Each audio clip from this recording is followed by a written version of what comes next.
Estonian knitter. This is my second podcast, and of course still about knitting. This time I thought I would like to talk about why hats.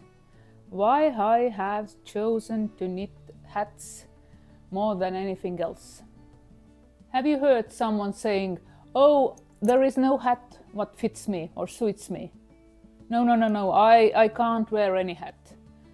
And every time I hear someone saying that, I think, God, I have to step in to prove them wrong. So I'm on a mission. There has to be a hat what makes you smile, what makes you feel good, and what hugs your head actually. Other reason, there is no need for a loads of stash. I don't like to buy loads of yarn for my projects. I have an idea. I go to my stash what I already have, choose from there, and of course there is always need to buy some more. And I have to say I must be the most annoying customer for yarn sellers, because I'm always buying everything by one ball. So the mixing and matching for me is really what makes this creative process really enjoyable for me.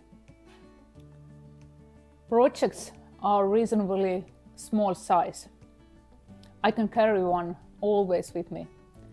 You'll never know when you will get a minute or two to develop your project. And I'm the one who needs to keep its hands busy. So I even used to take my knit to the cinema. So otherwise my hands would be really anxious and I couldn't sit through any movie. I'm probably not alone when I'm talking about mental health and knitting. I'm diagnosed with chronic depression, anxiety disorder, and of course there are symptoms of ASD and ADHD. So knitting is my way of coping. It's something that gives me sense about myself.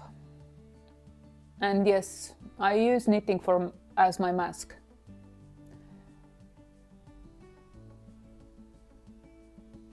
Doesn't matter how I feel. I'm always able to pick up my knitting. It gives me kind of perspective. That also it's kind of hard for me to follow the patterns and really projects through as written down.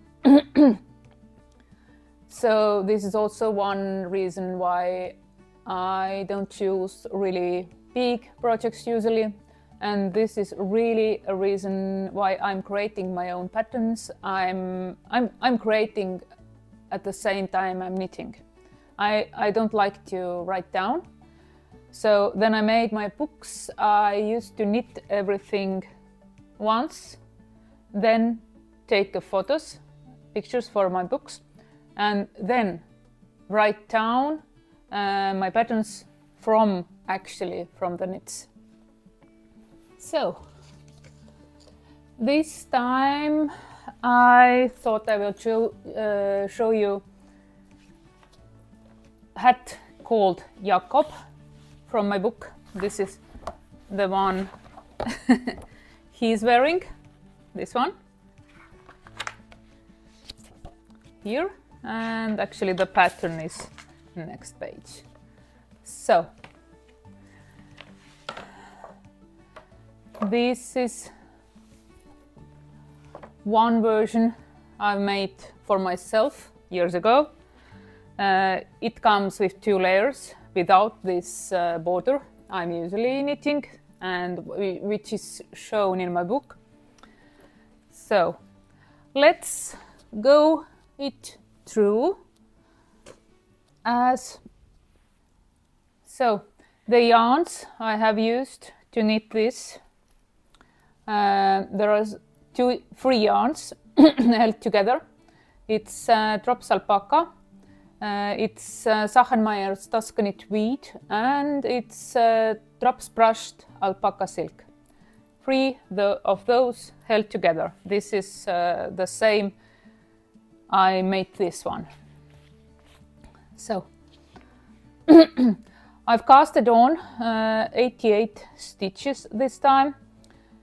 Needles are 3.5 millimeters, and the cast has to be flexible because I'm picking them up later to make an edging.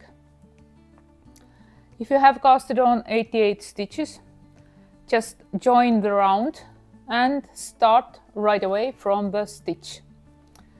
So this is how stitch goes. Knit one, do not let it slip, and go through the second stitch and together. Take one to the right needle, go through from a second stitch and those two together. So only these two stitches are making this. Let's go again to make it clear. Go in as you knit, do not let it slip, and go in to knit those two together. This is how easy it actually is. If you will get it in your fingers, then it will be running pretty quick.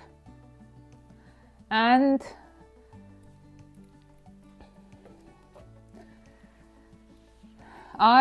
for this hat I have knitted about 17 centimeters of height, and then I started to decrease.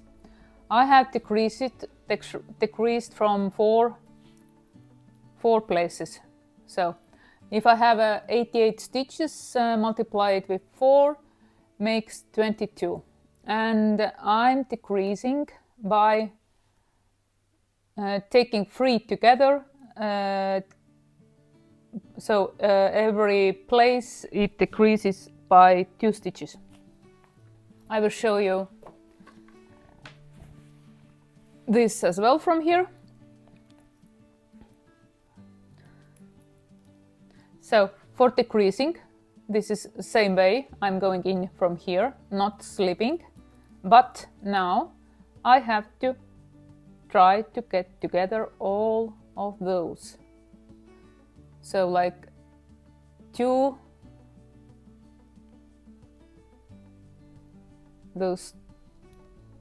those two are making one. I know it doesn't look like very easy, but if you are stretching your stitches out nicely, then you will get it. So let's try again. Let's 1, and then I can stretch them beforehand and all those together. So instead of two as let's say stripes, it makes 1. I have been decreasing every second round until you will have 8 stitches. Then I will slip them over the first one, and this is it.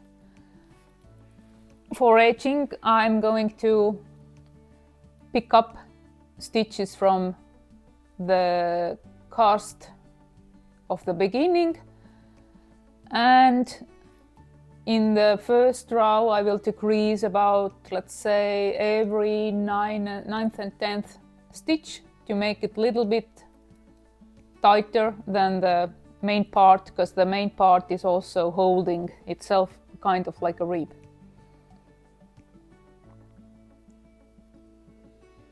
I have made quite a narrow edging this time, so I used there are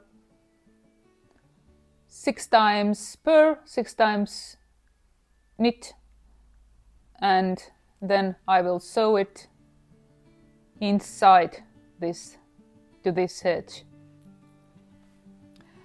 I'm washing my knits always through after finishing, or let's say I will let them soak in lukewarm water for at least half an hour, rinsing out, rolling inside the towel and leaving it out to dry flat. And finishing touches I'm already making then after it's dry. So once again, the really nice three-dimensional stitch pattern looks like rib, but it's actually not. So I hope you like it. Thank you for watching me once again. Still waiting you to leave some comments. Please subscribe.